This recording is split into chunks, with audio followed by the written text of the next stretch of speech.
김민석 총리 때 신중하지 못하게 처리한 단일 종목 레버리지 ETF로 실제로 많은 사람들이 피눈물을 흘리고 있고요. 멘붕 상태입니다. 총리께서 이 부분에 대해서 아직 지금까지도 입국닷하고 있는 부분에 대해서는 참 무책임하지 않는가. 신중했어야 된다 이렇게 생각합니다. 신중하지 못한 점에 대한 자기 어떤 사고가 있어야 된다. 당 대표였던 정청래 대표께서 같이 당정 협의를 못했다는 것은 저는 잘 이해가 안 되는데 그럼 누구 책임이든 간에 어찌됐든 협의를 안 해왔습니다. 네, 그러니까 그런 게 안 된 것 자체가 얼마나 신뢰가 없었으면 이런 협의가 안 됐을까. 네. 정청래 더불어민주당 당대표 후보가 단일 종목 레버리지 ETF 문제를 꺼내들었습니다. 여러분 어떻게 보셨습니까? 김민석 후보가 국무총리로 재임할 때 국무회의를 통과한 제도니 손실을 본 투자자들에게 사과하라는 말입니다.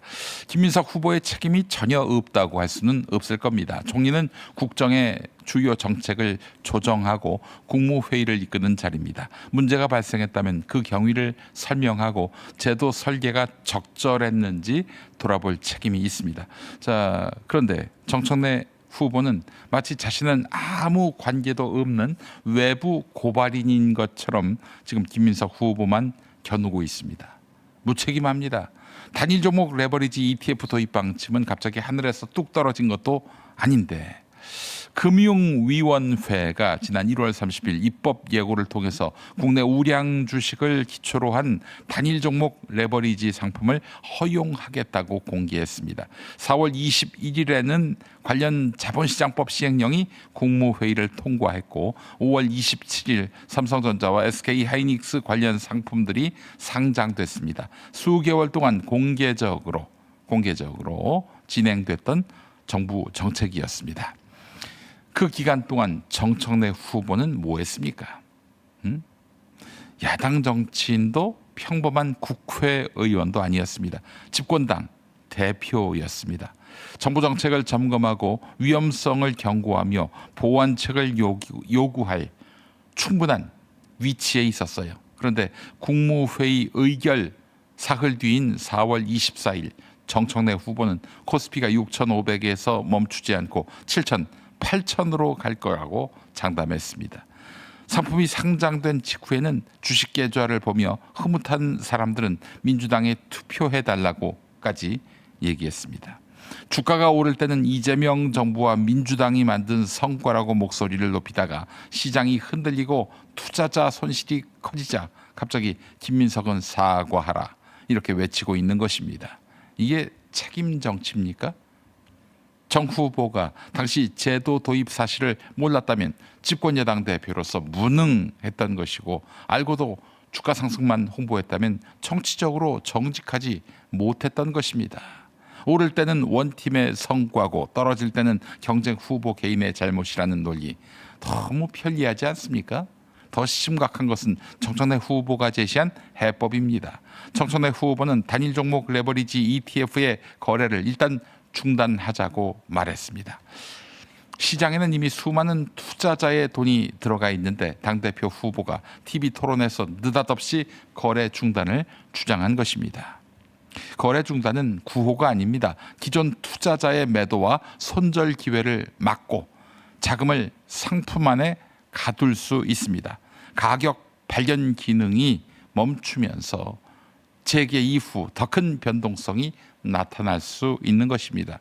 정부가 정치적 판단을 언제든 금융상품의 출구를 봉쇄할 수 있다.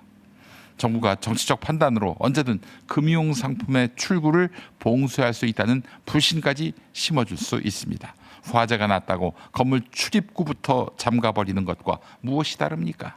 단일 종목 레버리지 상품은 분명 위험합니다. 하루 수익률의 2배를 추종하기 때문에 주가가 오르내릴수록 음의 복리 효과로 손실이 누적될 수 있습니다. 실제로 금융위원회도 상장 전부터 장기 투자에 적합하지 않은 고위험 상품이라고 경고했습니다. 그러나 위험하다는 사실과 당장 거래를 정지해야 한다는 결론은 전혀 다른 문제지요. 정부도 이미 신규 상장 잠정 중단, 광고 금지, 기존 기본 예탁금 1,000만 원에서 3,000만 원으로 상향, 대용 증권 불인정 등 단계적인 보완책을 추진하고 있습니다. 이런 조치가 충분한지 검토하고 또한 신규 매수 제한과 적합성 심사를 강화하며 기존 투자자에게 질서 있게 빠져나갈 통로를 열어주는 것이 책임 있는 해법일 것입니다. 그런 얘기를 했던가요? 필요하다면 금융위원회와 거래소, 운용사의 제도 설계 책임을 조사해야 합니다. 상품별 손실 규모와 거래 집중도, 시장 변동성에 미친 영향도 투명하게 공개해야 합니다. 정부와 여당이 충분한 위험 검토 없이 제도를 밀어붙였다면 김인석 후보뿐 아니라 당시 여당 대표였던 정청래 후보도 함께 사과해야 할 것입니다.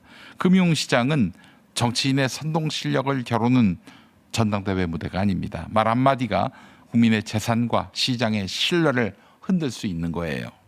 정청래 후보에게 필요한 것은 경쟁 후보를 희생양으로 삼는 정치적 레버리지가 아닙니다. 자신이 집권여당 대표로서 무엇을 알고 있었고 무엇을 점검했으며 무엇을 놓쳤는지부터 밝히는 정직한 책임 정치입니다.